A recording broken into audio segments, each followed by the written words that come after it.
War of Annihilation. Today is October 4th. You're on Andrei Illarionov's channel. I would like to bring to your attention 20 theses about what's currently happening in the Iran-Israel war.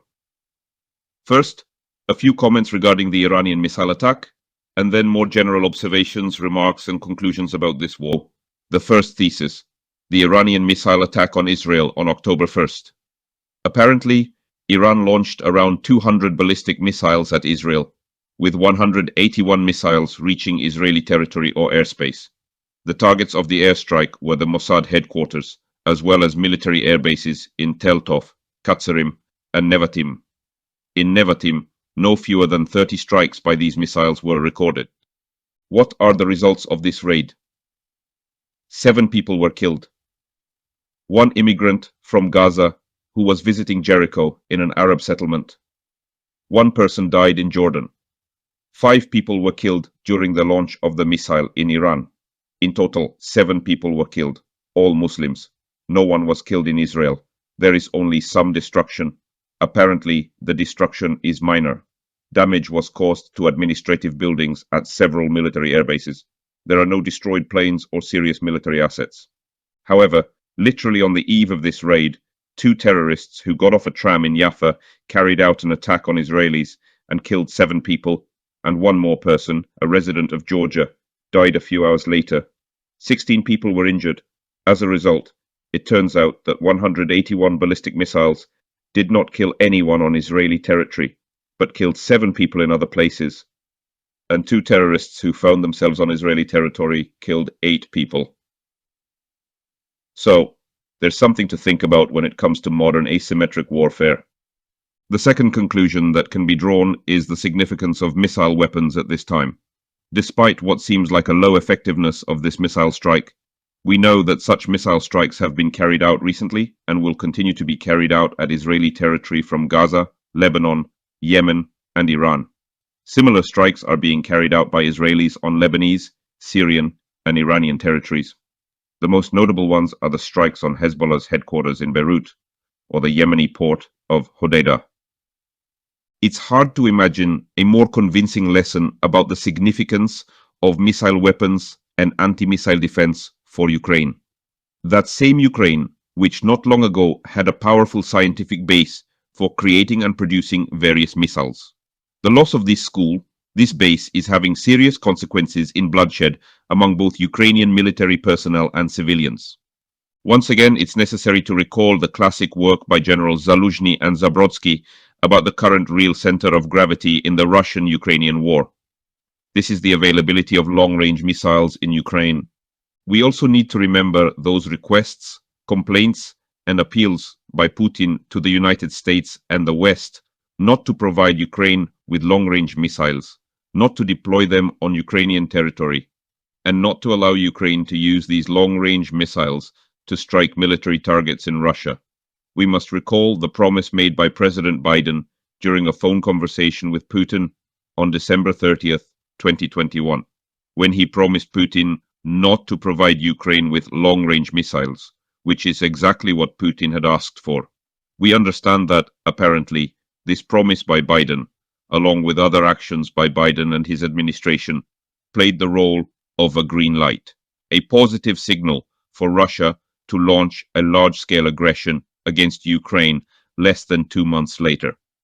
An important conclusion for Ukraine is that without its own production of long-range missiles that can cover most of the aggressor's territory, it will be extremely difficult, almost impossible, to stop the invasion and liberate occupied Ukrainian territories from the aggressor.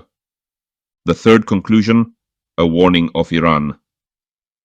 This story is particularly interesting because Iran had warned both the United States and Russia in advance about its strikes at Israel. Some observers even note that maybe Iran shared the targets of its strikes with the United States or Russia. Thus, now not only regarding the Russian-Ukrainian war, but also regarding part of the Iran-Israel war, new rules of war are beginning to apply, which seemed not to exist before. This is a new class of wars, coordinated wars, wars that involve informing sides, warning sides, indicating targets, and preparing for evacuation, etc. This phenomenon did not exist before. The fourth conclusion, Israel's response. It is inevitable. Everyone talks about it. The Israeli authorities have stated it. What will these strikes be? What kind of response will it be? Currently, there is a wide discussion about the possible targets that Israelis might strike. Among them are obvious targets such as command centers in Iran, objects related to nuclear and missile production, energy infrastructure, oil terminals on Karg Island, the Kengan gas plant, and the port of Bandar Abbas. All this is important, but to understand better potential targets, it is necessary to comprehend the nature of this war.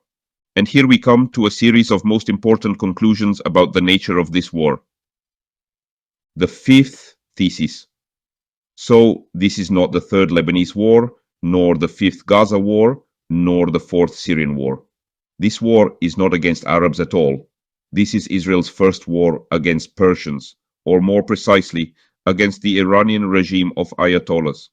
It is necessary to understand that from the Iran side, which started this war, it is a total war of annihilation of Israel and its population. This is not an exchange of strikes. It is a harsh, ideologically motivated war of annihilation of the entire Israeli population. As a result of this war, one of the participants will cease to exist, either the state of Israel or the Iranian regime of Ayatollahs.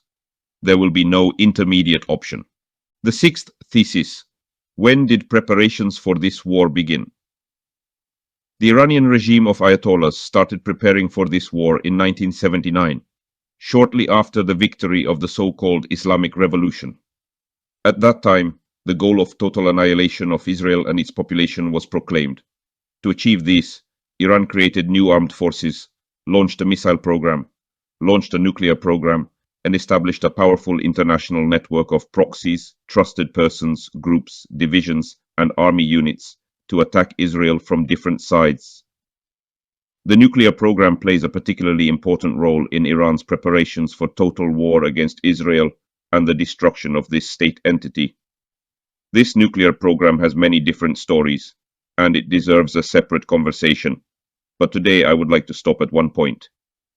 This is the seventh thesis, the relationship between different US administrations and Iran's nuclear program. Perhaps the most significant part played by the United States was the negotiations conducted with Iran by representatives of the Obama administration. The goal of these negotiations was to allow the Iranian regime to continue its uranium enrichment work. During 6 rounds of these negotiations, an agreement was reached in 2015 that allowed Iran to continue this work. On the American side, the main negotiators were close friend and ally of Russian Foreign Minister Sergei Lavrov, former Secretary of State John Kerry. This is the same Kerry who literally a few days ago stated that the biggest problem for him and his Democratic Party right now is the existence of the First Amendment to the US Constitution, which guarantees freedom of speech, and he called for its abolition and the establishment of total censorship. At the time, the negotiating team included then State Department employees, such as current CIA Director Bill Burns, current National Security Advisor to President Biden, Jake Sullivan, and current National Security Advisor to Vice President Harris, Phil Gordon.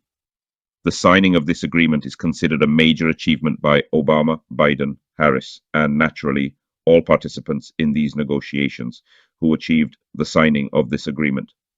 President Trump, who succeeded Obama, announced in 2018 that the United States would withdraw from this agreement. Moreover, he imposed additional sanctions on Iran. When the Biden administration came to power in 2021, it resumed negotiations and lifted a significant portion of the sanctions imposed by the Trump administration. As a result, Iran received at least $10 billion from frozen funds, and according to Vice Presidential candidate J.D. Vance's recent debate statement, the amount received is as high as $100 billion. However, Vance may be counting all funds received during both Biden's and Obama's terms. The eighth thesis. What are the results of Biden's policy towards the Iranian Ayatollah regime? Lifting sanctions on Iran by Biden led to a predictable and expected outcome. In 2020, at the end of Trump's term, Iran's GDP was $196 billion. Currently, in 2024, 4 years later, Iran's GDP is expected to reach $464 billion. This means an increase of 2 4/10 times. This is a record GDP growth rate and correspondingly a record growth rate of financial, economic, and military capabilities of the Iranian regime. This is what Trump repeatedly talked about during his presidential campaign. Trump limited the military capabilities of the Iranian regime, while Biden pumped Iran with financial resources, which the terrorist Ayatollah regime uses to develop and produce various types of weapons, including nuclear weapons, as well as to finance pro-Iranian groups throughout the Middle East aimed at destroying Israel. The ninth thesis. When did the Iran-Israel war begin? It didn't start on October 1st this year. This can be said to be already the second phase of a direct Iran-Israel war. It wasn't started even on April 14th of this year, when Iran launched its first rocket attack on Israeli territory. We dedicated a special video to this topic on our channel.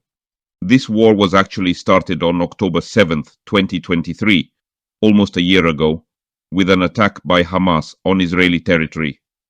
Gaza became the first front in this large-scale Iran-Israel war.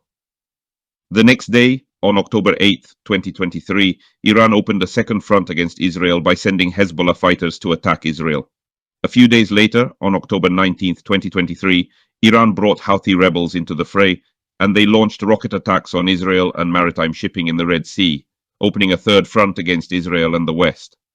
Fighting also broke out, albeit not on the same scale, on the Syrian front, the Iraqi front, and in the so-called territories, or Judea and Samaria, as well as within Israel itself.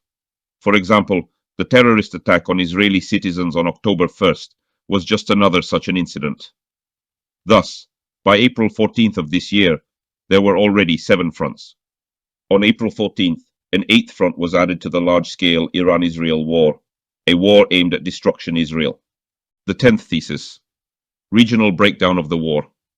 Actually, listing all these proxy units gives us a list of those 7, now 8 fronts in the large-scale Iran-Israel war. Gaza, Judea and Samaria, directly Israel itself, Hezbollah in Lebanon, Houthis in Yemen, the Assad regime in Syria, Shia militias in Iraq, and directly Iran itself. The 11th thesis. Why did Iran start its war to destroy Israel not earlier or later, but specifically on October 7th, 2023? It had been preparing for this war for almost 45 years. Why didn't it happen earlier? Why didn't they postpone the start of this war to a later date? For now, we can't say that we know everything, but the declaration of a large-scale war of the Global South against Western civilization was announced by Russian President Vladimir Putin at a meeting of the Valdai Club on October 5th, 2023, just 36 hours prior the start of the first shots in the large-scale Iran-Israeli war and Hamas's attack on Israeli territory. As is well known, on the eve of October 7th, Russian military delegations visited both Tehran and Beirut. The Russian private military company Wagner participated in training Hamas fighters. A Russian reconnaissance satellite changed its orbit 2 weeks before October 7th. Now, during military operations in southern Lebanon, Israelis are finding Russian military equipment among Hezbollah fighters. Israeli aviation has just bombed a warehouse of weapons either on the Russian base at Khmeimim or near it. The warehouse contained Iranian rockets recently delivered from Iran for use against Israel. All these factors suggest that Iran began its total war against Israel, which it had been preparing for almost 45 years, only after receiving understanding or agreement or a direct green light from the Kremlin. The 12th thesis, Israel's response. Obviously, there will be a response from Israel. It is inevitable. What can this response be? What should it be? What is expected of this response? Now, Israel faces a not-so-simple task, considering all aspects: territories, distances, deployment, and most importantly, the mortal danger posed by the Iranian regime to Israel. Therefore, Israel's response will not be just an exchange of strikes. Such a response will not aim at getting a noisy result. The goal of the first and subsequent strikes, as well as the entire war, will be the destruction of the Ayatollah regime. An ideal scenario would be to conduct a surgical operation to change the Ayatollah regime in Iran and bring about new power that can restore traditional historical, if not allied, then friendly relations between the two nations, which existed for over 2,500 years. However, the key factor in determining the timing of strikes against Iran and the launch of a large-scale offensive by Israel is the presidential elections in the United States. If Israel's assessment is that these Israeli strikes could influence the outcome of the November 5th elections in favor of Harris, it is likely that these strikes will be postponed until after November 5th. We know that Mrs. Harris is a very persistent anti-Israel figure, and her vice president does not hide his intentions and positions as an anti-Semite. 13th thesis. What possible response can Iran have? Apart from purely military actions, Iran may resort to three strategic responses. The first and most important one, try to involve the United States, both the current administration and any future administration, in this conflict on their side, to use the United States to pressure Israel into a so-called ceasefire. Iran can try to blackmail the United States with potential strikes against the energy infrastructure of Arab Sunni states in the Persian Gulf region, thereby provoking a serious energy crisis. Second, Iran can try to rally Iranians around the regime by attacking not only oil, gas, and energy facilities, but also sparking a war against Sunni states that would be perceived as a religious Shia-Sunni conflict. In this case, Arab states that currently maintain neutrality or non-participation in this war may find themselves in a difficult situation. And finally, the third direction of action by the Iranian regime can be to provoke ethnic conflicts within Iran itself, with the aim of creating among Iranians the impression that, in order to avoid a bloody internal civil war of an ethnic nature, it is better for them to rally around the very regime. 14th thesis. What are the consequences of this war for Ukraine? I have already spoken 6 months ago about how, with the start of the Iran-Israel war, in a conventional war against Russian aggression, Ukraine would receive its first exceptionally important, strong, powerful, intelligent, and energetic ally. Ukraine's acquisition of such an ally could lead to three possible scenarios. The first, minimum, diversion of Iranian resources for the war with Israel, and accordingly, a decrease in assistance from Iran to Russia in terms of receiving rockets, drones, and other resources from Iran. Second, as the next level of development, formation of a common front of victims of aggression against countries of the aggression axis, i.e., Russia, Iran, North Korea, Belarus. A coalition would be formed between Ukraine and Israel until new fronts and allies would emerge in this global war.